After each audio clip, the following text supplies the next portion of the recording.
Assalamualaikum warahmatullahi wabarakatuh. Waalaikumsalam warahmatullahi wabarakatuh.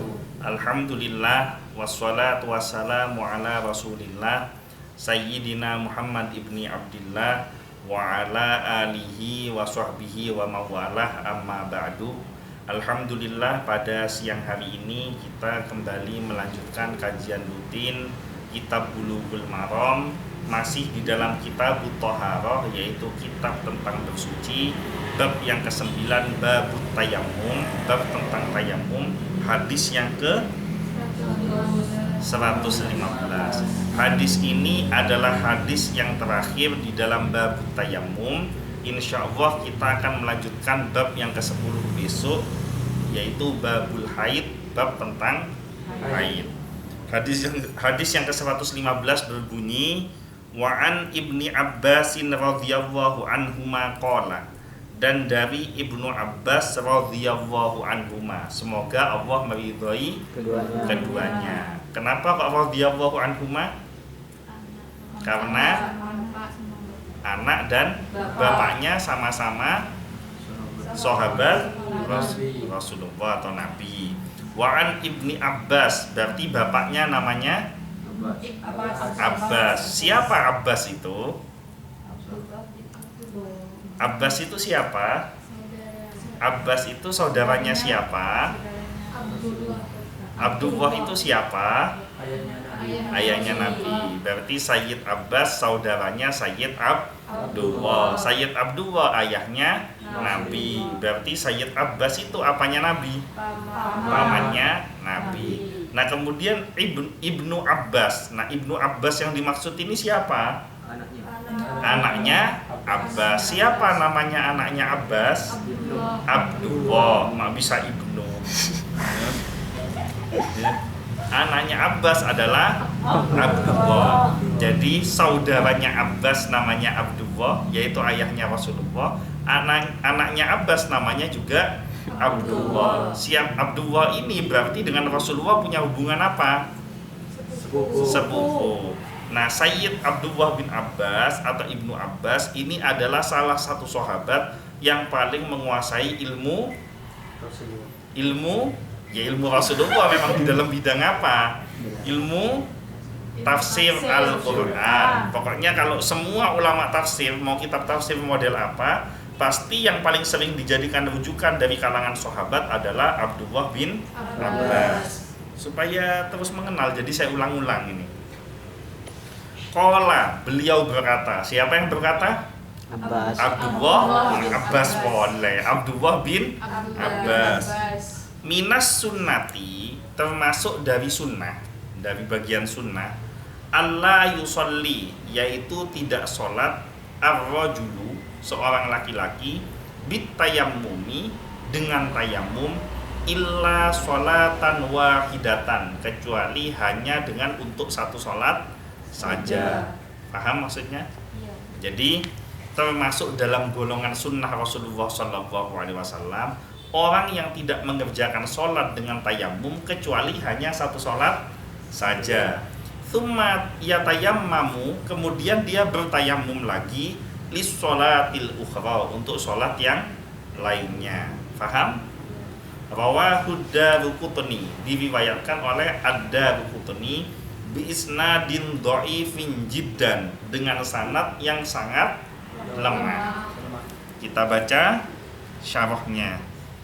Walaupun sanadnya lemah,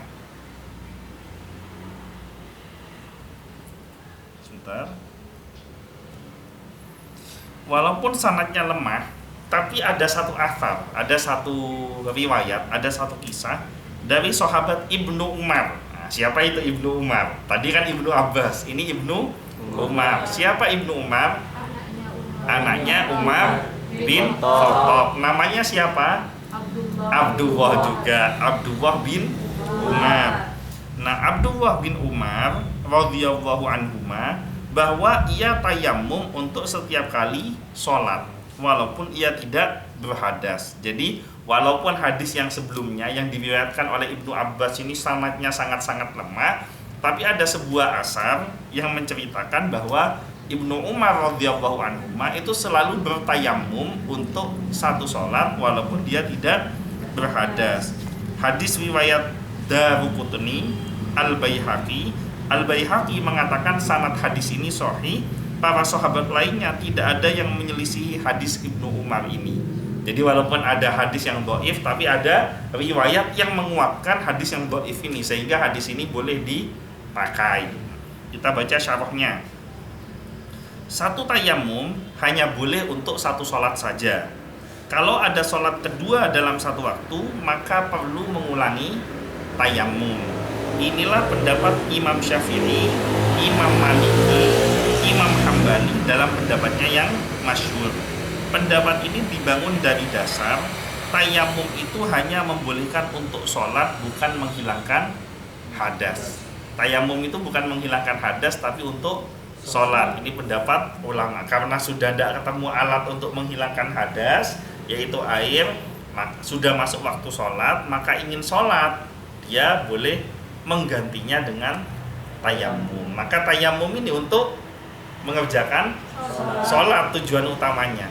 Sehingga setiap untuk sholat maka dia wajib bertayamum ketika tidak ada air. Berbeda dengan wudhu. Selama tidak berhadas maka wudhunya tidak batal. Umpama Luqman 3 hari 3 malam tidak tidur, tidak buang air kecil, tidak buang air besar, maka wudhunya tidak batal. Tidak bersentuhan dengan lawan jenis, itu tidak batal wudhunya. Paling batal akalnya kalau 3 hari 3 malam tidak tidur. Ya. Ada pendapat kedua yang menyatakan bahwa tayamum boleh untuk beberapa sholat. Jadi pendapat pertama, satu sholat, satu tayamum. Ini pendapat pertama. Pendapat kedua, boleh digunakan untuk beberapa sholat. Inilah pendapat Imam Abu Hanifah, salah satu pendapat dari Imam Ahmad, dan pilihan Syekhul Islam Ibnu Taimiyah. Pendapat ini dibangun dari dasar tayamum itu menghilangkan hadas hingga didapati air. Jadi kalau pendapat yang pertama tayamum untuk mengerjakan sholat. Nah pendapat yang kedua tayamum itu untuk menghilangkan hadas sehingga ketemu air. Kan? Karena junub pun boleh tayamum, berarti status hadas hilang ketika dia bertayamum. Kecuali ketika dia ketemu air maka tayamumnya jadi batal. Dia harus ambil wudhu atau mandi junub. Gitu. Nah menurut Al-Hafidh Ibnu Hajar Al-Asqalani, pendapat kedua inilah yang lebih tepat. Pendapat menurut Al-Hafidh Ibnu Hajar Al-Asqalani, pendapat bahwa tayamum boleh untuk beberapa sholat. Tapi kalau kita, karena kita lebih condong kepada madhab Syafi'i, maka menurut Imam Syafi'i yang paling tepat adalah satu tayamum untuk satu sholat. Wallahu a'lam yang mana yang benar, karena kedua-duanya sama-sama berijtihad. Tapi kalau saya lebih condong kepada Imam Syafi'i, di mana satu tayamum untuk satu sholat. Ada pertanyaan sampai di sini? Iya ada. Seumpama dilanjutkan dengan sholat sunnah, masih dalam keadaan tayamum.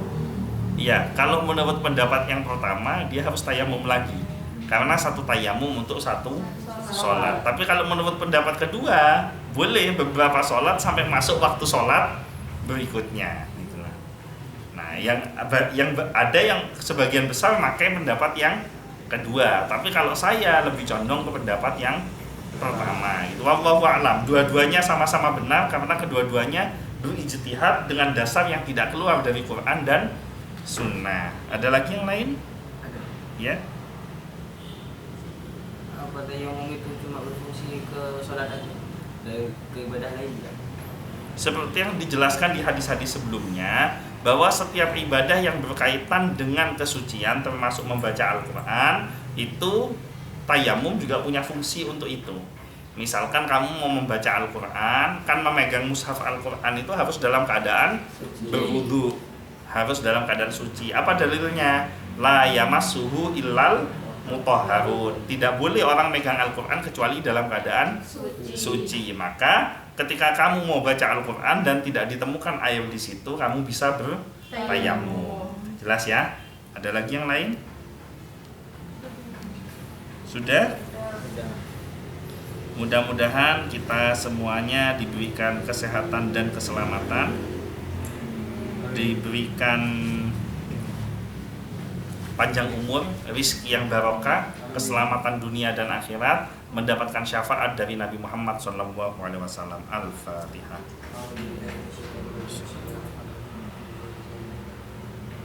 Maliki yaumiddin. Shiratal ladzina an'amta 'alaihim ghairil maghdubi 'alaihim waladdallin.